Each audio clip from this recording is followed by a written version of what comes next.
Film की शुरुआत में हमें 1997 का समय दिखाया जाता है, जिसमें हम एक परिवार को देखते हैं जो कहीं जा रहा होता है। गाड़ी में जिनकी आंखें खुलती है और हम उसके पूरे परिवार को देखते हैं, जिसमें उसकी माँ, बाप और उसका बड़ा भाई यूसुफ होता है। थोड़ी देर बाद ये लोग अपनी डेस्टिनेशन पर पहुंच जाते हैं और हमें पता चलता है कि ये लोग अपने नए घर में शिफ्ट हो रहे हैं। अपने नए घर को देखकर जिन उसे काफी देर तक घूरने लगता है, क्योंकि उसको ऐसा लगता है कि उसने ये घर पहले भी कहीं देखा है, लेकिन वो तो यहाँ आज पहली बार आया था। जिन का भाई यूसुफ पढ़ाई लिखाई और बाकी सारे कामों में बहुत अच्छा था। वहीं जिन एक एवरेज बच्चा है और उसे एंजाइटी की प्रॉब्लम भी है, जिसके लिए उसे हमेशा अपनी दवाई खानी पड़ती है। जिन खुद तो अपनी लाइफ में कुछ खास कर नहीं पाया, लेकिन वो अपने बड़े भाई पर बहुत प्राउड करता है। 1 साल पहले यूसुफ का एक कार एक्सीडेंट में पैर टूट गया था, जिसकी वजह से वो अब एक पैर से लंगड़ा कर चलता है। ये लोग अपने नए घर में शिफ्ट हो जाते हैं, लेकिन जिन को अपने नए घर में यूसुफ के साथ ही कमरा शेयर करना पड़ता है, क्योंकि जिस कमरे में यूसुफ रहने वाला था वो कमरा पुराने मकान मालिक ने बंद किया हुआ था। फिर रात को जब सब लोग डिनर करते हैं तो जिन को उसी बंद कमरे से कुछ आवाजें आती है। वो सबसे पूछता है, क्या आपने वो आवाज सुनी? लेकिन सब लोग उसे मना कर देते हैं। फिर रात को जब वो सोने जाता है तब फिर से जिन को उसी कमरे से कुछ आवाजें आती हैं और इस बार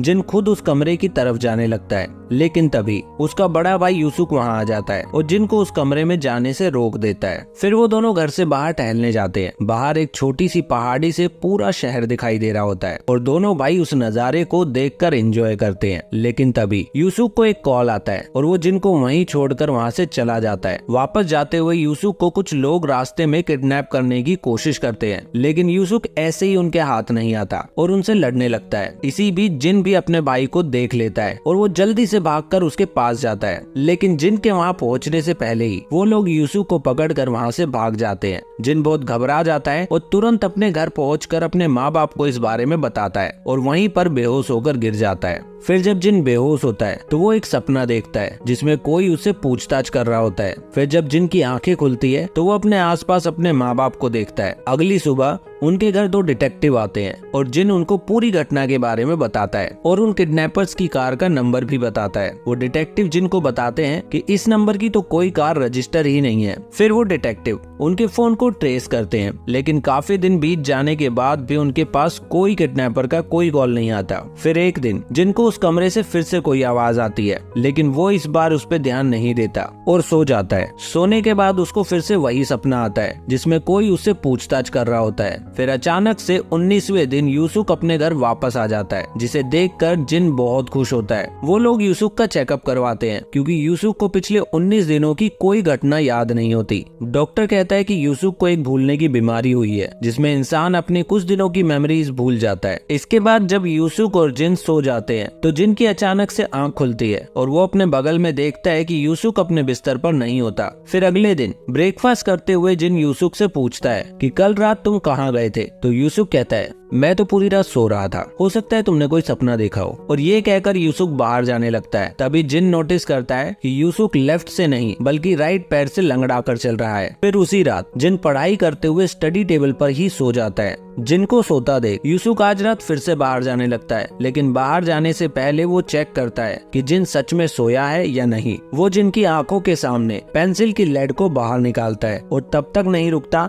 जब तक वो लेड टूटकर नीचे नहीं गिर जाती। इसके बाद यूसुफ घर से बाहर चला जाता है और हम देखते हैं कि जिन सोया नहीं था। वो तुरंत उठकर यूसुफ का पीछा करता है और देखता है कि यूसुफ घर से बाहर निकलते ही लंगड़ाना बंद कर देता है। वो एक मार्केट में 2 लोगों से मिलता है और वो 2 लोग कोई और नहीं बल्कि वही डिटेक्टिव्स होते हैं जो कुछ दिनों पहले जिनके घर आए थे। इसके बाद यूसुफ वहाँ से चला जाता है और जिन उसका पीछा करने लगता है, लेकिन जिन के सामने वो दोनों डिटेक्टिव आ जाते हैं। मतलब यूसुफ को पता चल चुका होता है कि जिन उसका पीछा कर रहा है। काफी देर उन डिटेक्टिव से बचकर भागने के बाद आखिरकार यूसुफ पीछे से आकर जिन को बेहोश कर देता है। चलिए, जब तक जिन को होश आता है तब तक आप मेरे चैनल को सब्सक्राइब कर लीजिए, ताकि हमारी आने वाली ऐसी ही मजेदार वीडियोस आप सबसे पहले देख पाएं। फिर अगले दिन हम देखते हैं कि जिन अपनी स्टडी टेबल पर ही सो के उठता है और अपने आप को उसी जगह पर देखकर बहुत घबरा जाता है। यूसुफ जिन से पूछता है कि क्या हुआ, लेकिन जिन उसको देखकर तुरंत वॉशरूम में जाकर अपने आप को लॉक कर लेता है। यूसुफ वॉशरूम के बाहर से जिन से पूछता है कि तुम ये क्या कर रहे हो? तो जिन उसको कल रात के बारे में सब कुछ बताता है और कहता है तुम मेरे भाई नहीं हो। इस पर यूसुफ कहता है तुमने फिर से कोई सपना देखा है? तो जिन कहता है नहीं,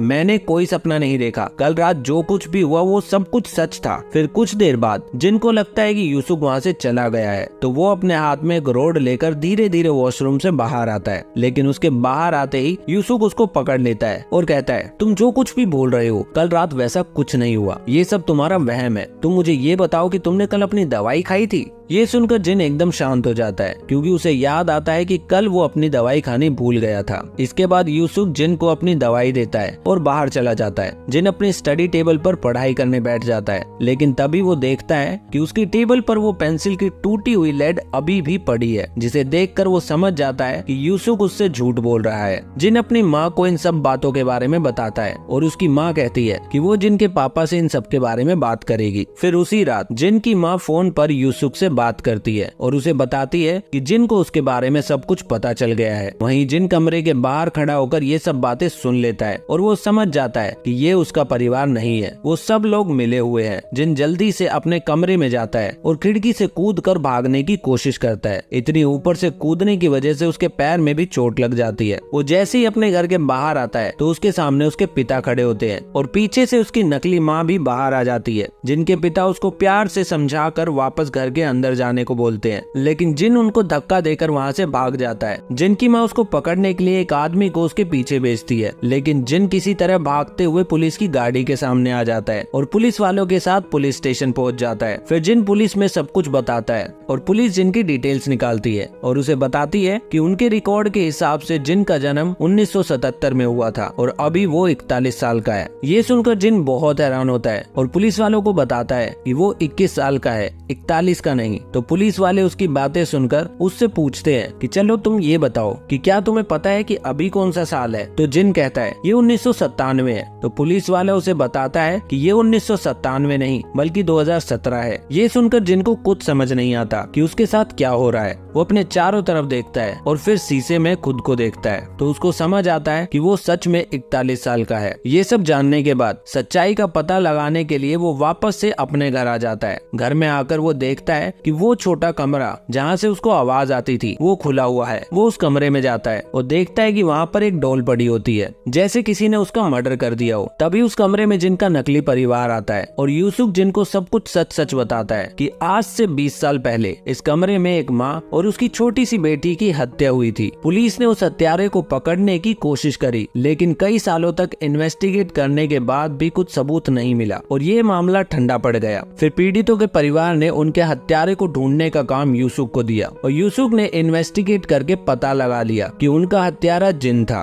फिर उसने जिन को पकड़कर उससे पूछताछ करी कि उसने मर्डर क्यों किया था, लेकिन जिन ने अपना गुनाह कबूल नहीं किया। फिर वो एक साइकाइट्रिस्ट को बुलाते हैं जो अभी जिन का नकली पिता है और वो यूसुफ की टीम को बताता है कि जिन अपनी याददाश्त खो चुका है और अब हमारे पास एक ही सॉल्यूशन है, हम जिन को हिप्नोटाइज करके 1997 में भेज सकते हैं ताकि वो फिर से उन्हीं पलों को जी सके और हो सकता है कि जिन की याददाश्त वापस आ जाए और वो मर्डर के बारे में सच्चाई बता सके। लेकिन उनके प्लान में थोड़ी गड़बड़ हो गई और जिन ने यूसुफ को किडनैप होते हुए देख लिया। दरअसल उस दिन यूसुफ को धोखाधड़ी के केस में पुलिस ने पकड़ा था और 19 दिनों तक वो जेल में ही था। बाद में वो जमानत लेकर बाहर आया था। इसके अलावा जिन को जो कमरे में आवाजें आती थी वो उन डिटेक्टिव्स की वजह से थी, क्योंकि वो लोग उस कमरे में इन्वेस्टिगेशन का काम कर रहे थे। अब ये सब बताने के बाद यूसुफ जिन को लेकर कहीं जाने लगता है, लेकिन जिन को अभी भी कुछ याद नहीं आता और वो अपने आप को बेगुनाह मानता है। इसलिए वो यूसुफ से बचने के लिए चलती हुई गाड़ी से कूद जाता है। यूसुफ भी अपनी गाड़ी से जिन का पीछा करता है, लेकिन उसकी गाड़ी एक पेड़ से टकरा जाती है। वहीं दूसरी तरफ जिन भी एक गाड़ी से टकरा जाता है और उसके इस एक्सीडेंट की वजह से जिन की याददाश्त वापस आ जाती है।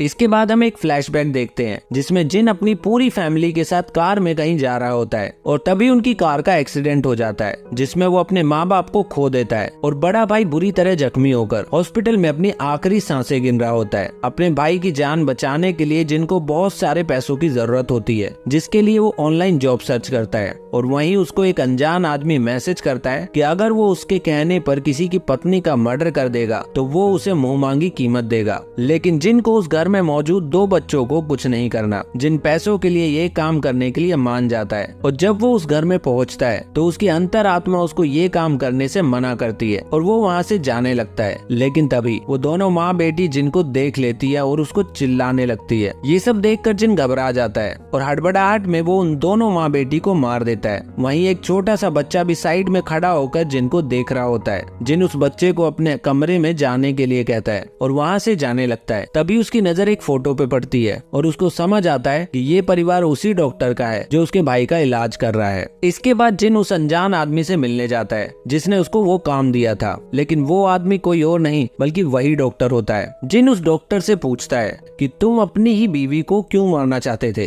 तब डॉक्टर उसे बताता है कि वो बहुत कर्जे में है और बैंकक्रप्ट हो चुका है, इसीलिए वो अपने बच्चों को बेघर होने से बचाने के लिए अपनी बीवी को मरवाना चाहता था, क्योंकि उसने अपनी बीवी के नाम पर बहुत सारी इंश्योरेंस पॉलिसी ले रखी थी। लेकिन जिन ने उसकी बीवी के साथ उसकी बेटी को भी मार दिया था, जिसकी वजह से वो डॉक्टर बहुत गुस्से में होता है और वो जिन से कहता है तुमने मेरी बेटी को मारा है तो अब तुम्हारा भाई भी नहीं बचेगा। ये सुनकर जिन डॉक्टर से लड़ने लगता है और उनकी लड़ाई में जिन डॉक्टर को छत से नीचे धकेल देता है और वो डॉक्टर भी मारा जाता है। इसके बाद कहानी वापस प्रेजेंट टाइम में आती है और हम जिन को हॉस्पिटल में देखते हैं। तभी वहाँ पर यूसुफ भी आता है और वो जिन को जहर देकर मारने की कोशिश करता है, लेकिन तभी जिन उसको बताता है कि उसकी याददाश्त वापस आ गई है। ये सुनकर यूसुफ भी जिन को बताता है कि वो वही लड़का है जिसको जिन ने जिंदा छोड़ दिया था। मतलब यूसुफ उसी डॉक्टर का बेटा था। उसके माँ बाप और बहन के मरने के बाद वो बहुत अकेला रह गया था और उसके रिश्तेदारों ने उसके सारे पैसे हड़प कर उसको अनाथालय में छोड़ दिया था। यूसुफ बहुत गुस्सा होता है और जिन से पूछता है कि उसने उस रात यूसुफ को जिंदा क्यों छोड़ दिया। अगर वो उसको भी मार देता